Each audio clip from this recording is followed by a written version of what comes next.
MGCovers coming to you live with a brand new handicapping video. Title of this video is going to be Insights into How I Handicap the NHL.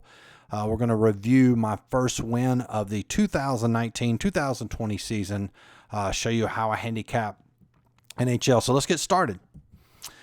In a nutshell, there's two parts to handicapping the NHL, and in general, two parts to the way I handicap. There's the objective part, then the subjective part. Let's first talk about the objective part, which we're going to call objective factors. And those of you that followed my videos before, this is what I call my stat model. A stat model is a non-biased way to accurately come up with a line that is better than the sportsbook line. There's no guesswork. There's no subjectivity factored into this line at all.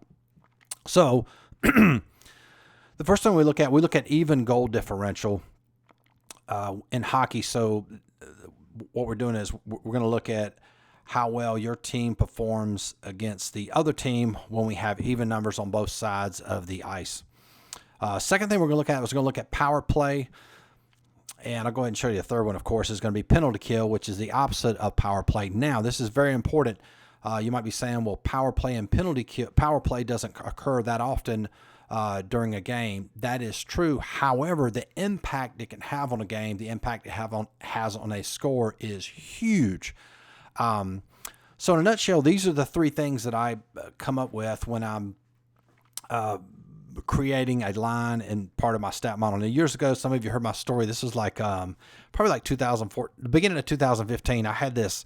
It was an extremely complex model that had so many things factored into it. It had goalie percentage.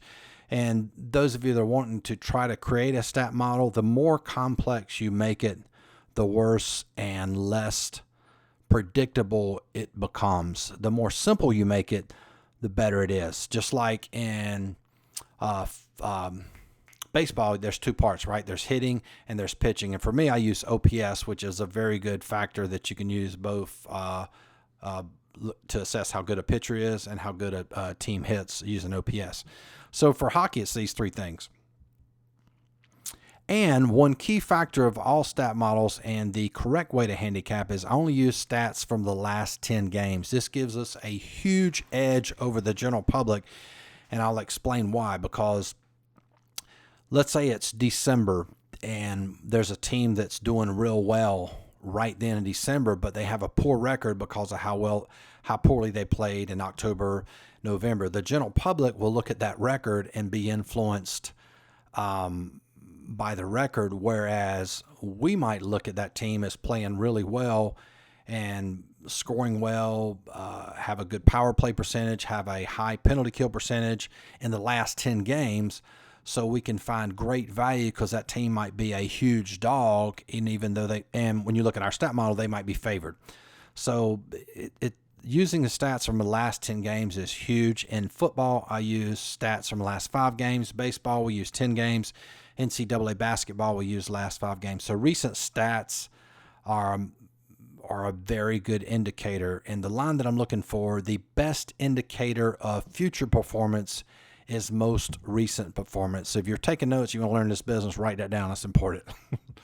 All right. The second thing we look at is what we call subjective factors. Now, some of this is stat related. Some of it's not. It's what I call situational angles.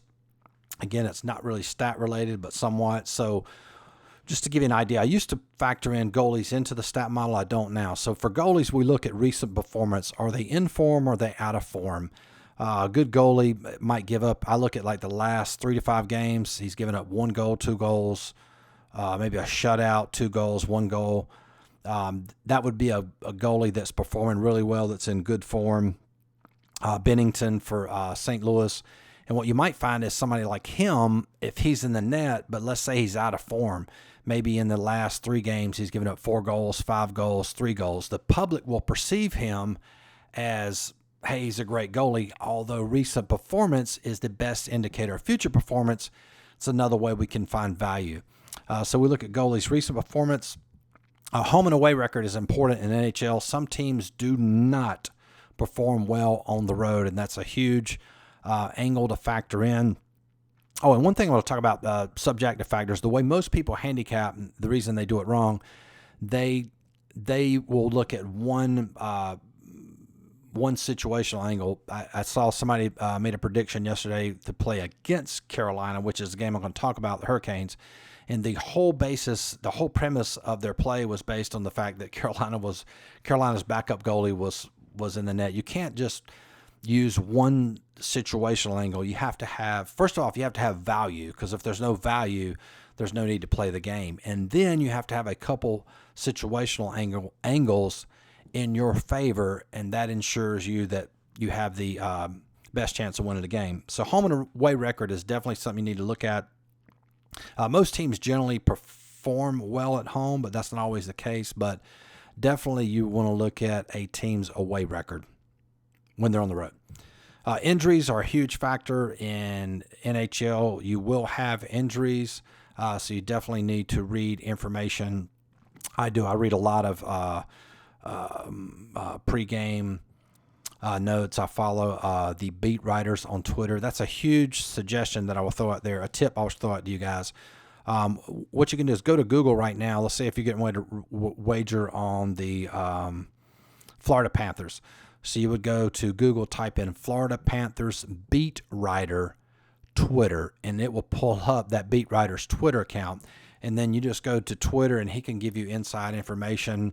And usually that's the first person that knows which goalie is going to start that night. And the beauty of the beat writer is, as opposed to looking at a big website like ESPN, NHL, is because those beat writers travel with the team. So they're there. They're the first ones to break the information. So that's a great way to get information very quickly, and it's very accurate. Confidence, performance in the last 5 games. Even though we use stats from the last 10 games, confidence, the way I measure confidence, if a team's won 3 out of their last 5 games, that means they're playing with a lot of confidence. And I like to use situational angles that the players themselves understand.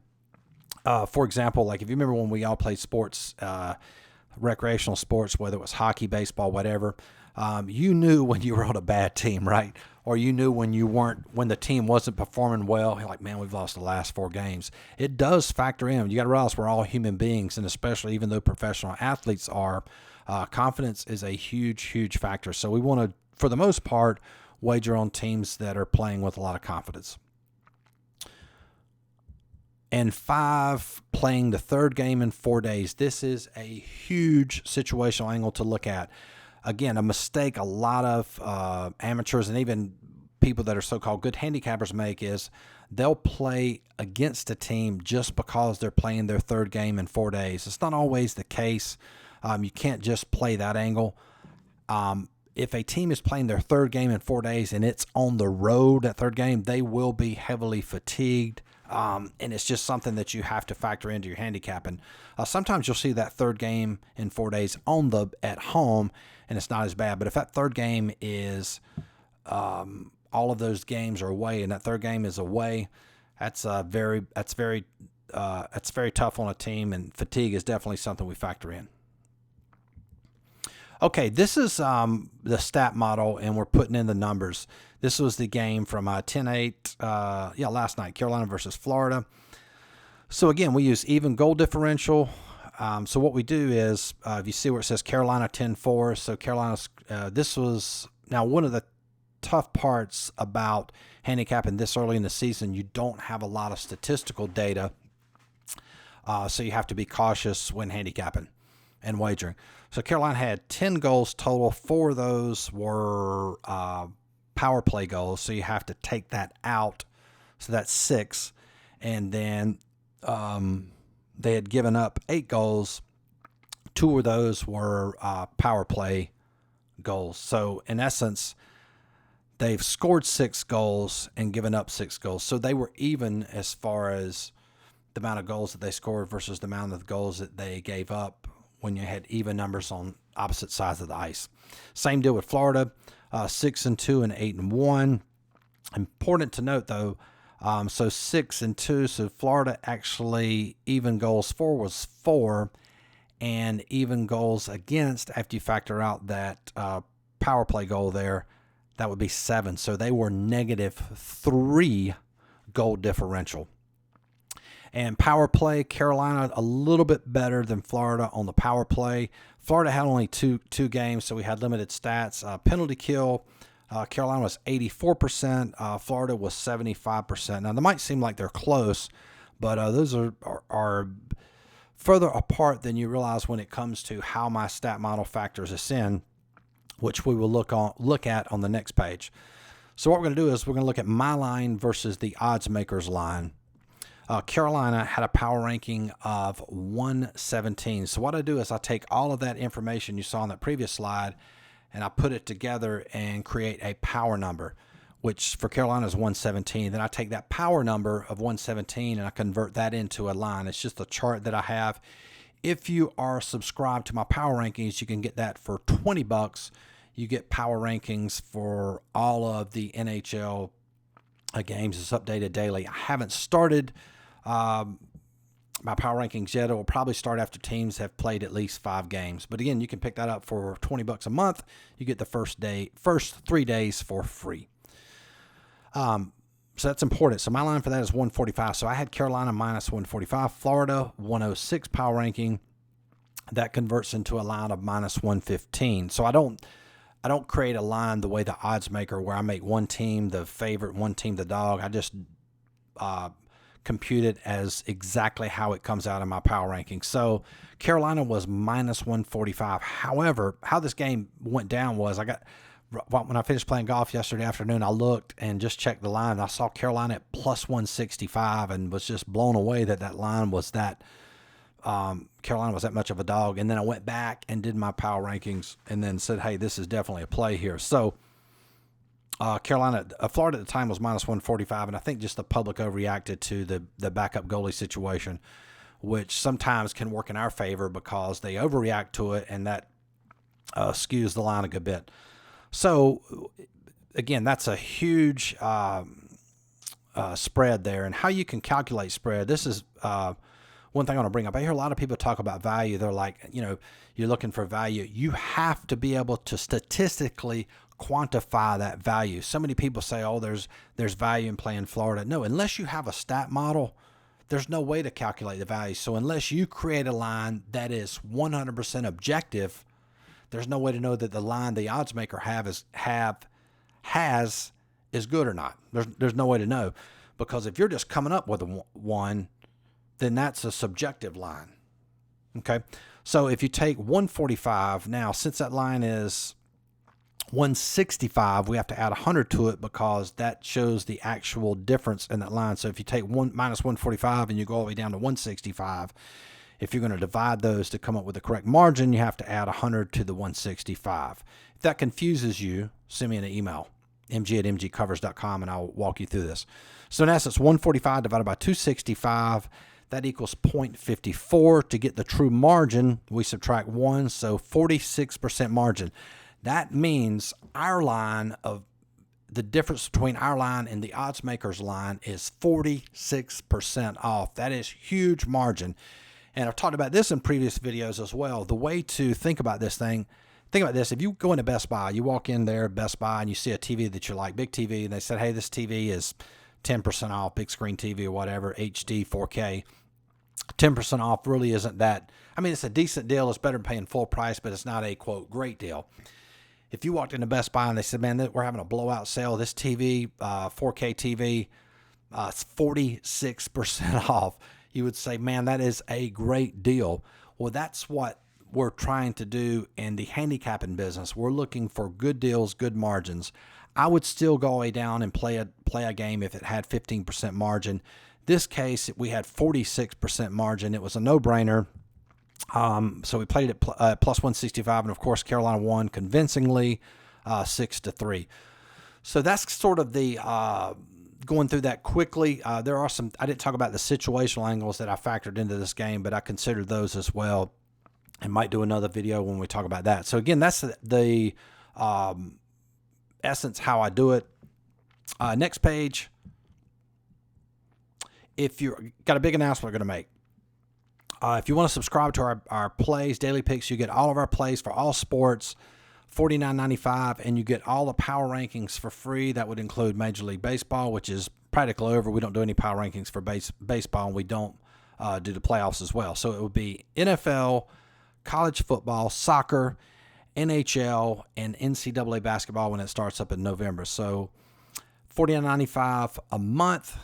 And if you add that up for 6 months, that's $300. How'd y'all like that animation there? However, we're going to run a huge sale.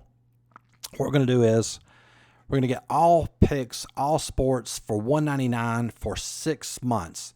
So in essence, you're saving $100. So you get, just a quick review, you get all of my plays for NHL, which would be worth it, even if it's just $199 for NHL. But in addition to that, you're going to get, again, all of the NFL plays, all the college football plays, all the soccer plays, all of our NCAA basketball. So if you join now, that's going to take you all the way to, what would that be? So that'd be November, December, January, February, March. It'll take you all the way to April. So that will take you through the entire hockey season, again, which is my best sport. We finished up 117 and 115 last year, up 30 units. So it would be very profitable, very advantageous. Even if you're somebody that wagers small, say $25, it'd still be profitable for you signing up for $199. So there's a link in the description box below to sign up for that. Love to have you as a client. If you got any questions, drop me a comment in the comments below. Offer expires October the 20th, so that gives you guys about a week and a half. That's not this Sunday, but the next Sunday. And that's it, guys. Hope you like this video. Subscribe. We're going to try to have a video just about every day. We'll probably come back tomorrow with a free pick. Hope everybody has a profitable and prosperous NHL season. We'll talk to you guys soon. Peace.